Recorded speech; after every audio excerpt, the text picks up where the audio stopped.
Dhaabbati fayyaa addunyaa sababa akaakuu koronaa vaayirasii haaraa Omikron yaaddoo keessa galuu akka hin qabne hubachiise.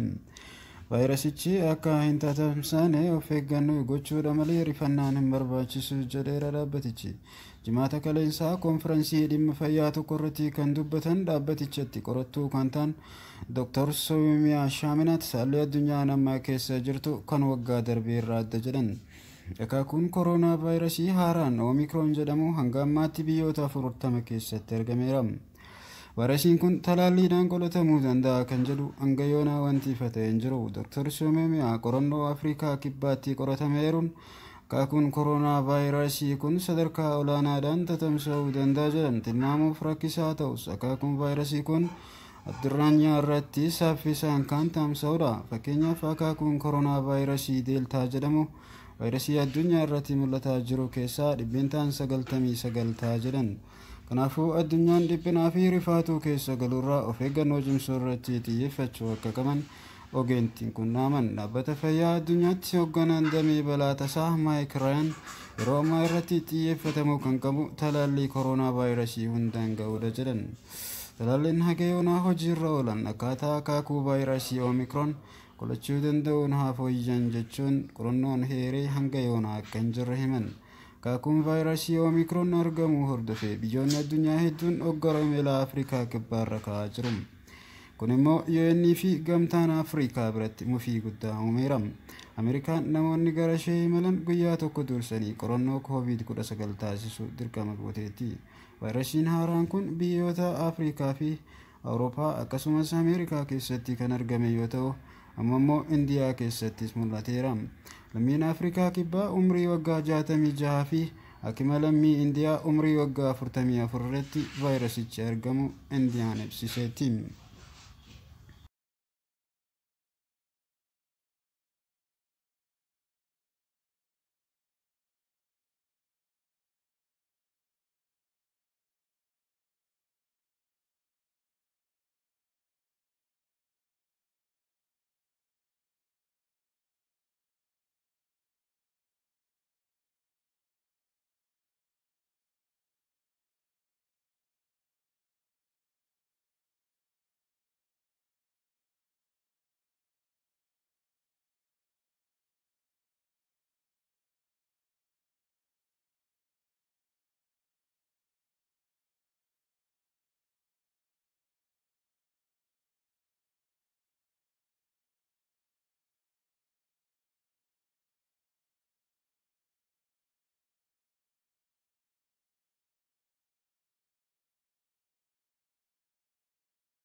Gama biraatiin Ameerikaa fi michoonni ishee Taaliban ajjechaa humnoota nageenyaa duraanii Afgaan irratti raawwatu akka dhaabuuf akeekkachiisan. Ibsa waloo baasaniin biyyoonni 22 sirni bulchiinsa Islaamummaa hojjettootaa fi humnoota nageenyaa mootummaa duraanii keessa turan irratti miidhaa hin qaqqabsiisu jechuun waadaa galee akka kabajuuf gaafataniiru. Ibsi waloo kun ajjechaan jumlaa buttaa fi hidhaa ilaalchisuun gabaasaaleen bahan ni yaaddeesseera jedhama. Biyyoonni kunneen ibsa kana kan baasan bulchiinsa Islaamummaa Taalibaan kanan ajjechaa fi ukkaamsaan akka gaggeeffamu kan agarsiisu gabaasni ba'uu hordofeetiin. Jalqabaa torban kanaatti gabaasni Human Rights Watch baasee Taalibaan ji'a dura erga biyyattii to'ateen kaasee aangawoonni mootummaa duraanii Afgaanistaan 100 ol ta'an ajjeefamuu fi butamuu isaanii agarsiisa. Gabaasni Human Rights Watch kun hagayyaa 15 hanga onkololeessaa 31tti qofa miseensonni humnoota nageenyaa duraanii Afgaanistaan Taalibaaniin qabaman yookiin harka kennan 47 ajjeefamuu isaanii galmeesseera. Bulchiinsi Taalibaan kun hojjettoota mootummaa duraanii Afgaanistaan irraa miidhaa tokkollee akka hin qaqqabsiifne ibsullee ajjechaa raawwachuu isaa garuu gabaasni bahe kan mul'iseera. Ibsi waloo kun Ameerikaatiin kan bahe yoo ta'u United Kingdom, gamtaa Awurooppaa fi biyyoonni biroon 19 irratti mallatteessaniiru. Biyyoonni kunneen waan gabaasicha bahe irratti yaaddoo cimaa qaban ibsachuun ajjechaa jumlaa fi butii taasifame jedhame irrattis qorannoon akka gaggeeffamu. Pireezidaantiin Ameerikaa Joo Baayidanii fi pireezidaantiin Raashiyaa Vilaadimiir Puutiin muddama cimaa dhimma Yuukireen ilaalchisuun kibxata viidiyoodhaan akka waliin dubbatan Waayit Haawus beeksiseera. Tibba kana ministeerri dhimma alaa US Antoonii Bilinkan Raashiyaan Yuukireen irratti haleellaa bal'aa raawwachuuf karoora baafachuu ishee ragaa agarsiisu Ameerikaan akka argatte ibsaniiru.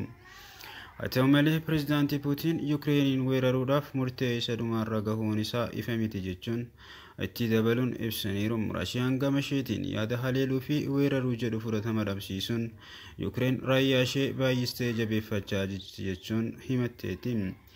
Press Secretariin White House ibsa sanbata galgalaa kenniteen pireezidaantii Joo Baayiden bakka Raashiyaa fi Yuukireen wal daangessan irratti sochii loltummaa Raashiyaan taasisaa jirtuun yaaddoo Ameerikaan qabdu akkasumas deeggarsa Ameerikaan birmadummaa fi tokkummaa daangaa Yuukireeniif qabdu ilaalchisuun pireezidaantii Raashiyaa waliin marii karaa bilbilaatiin taasisan irratti ni kaasu jedhameera. Yuukireen gama isheetiin Raashiyaan bakka biyyoonni lamaan wal daangessan irratti konkolaattonni meeshaa hidhatan meeshaalee waraanaa elektirooniksii fi loltoota 94,000 ta'an bobbaasu ishee ibsiteetti. Erga kutaa bulchiinsaa Yuukireen kan taate Kiriimiyaa bara 2014 fudhatteen booda daangaa waloo kanarratti meeshaa waraanaa gurguddaa fi loltoota bobbaasuun Raashiyaa kun kan jalqabaati. Ministeerri ittisaa Yuukireen Oleksii Reevinkov gabaasaaleen dhimmoota nageenyaa eeruun akka himanitti Raashiyaan dhuma ji'a Majjiitti haleellaa loltummaa raawwachuu dandeessu jechuun akeekkachiiseera. Sochiin waraana Raashiyaa yeroo ammaa kana taasisaa jirtu ammoo hariiroo Ameerikaa fi Raashiyaa duraanuu gaarii hin turre daran akka hammaatu taasiseera. Gaafa muddee 3 bara 2021 pireezidaantiin Ameerikaa Joo Baayiden wanta namoota hedduu yaaddessee fi raawwatamuu danda'a jedhamee eegamaa jiru kanaan rakkisaa baay'ee qormaata kan qabuu fi akka ta'u jechuun Puutiiniin akeekkachiiseera.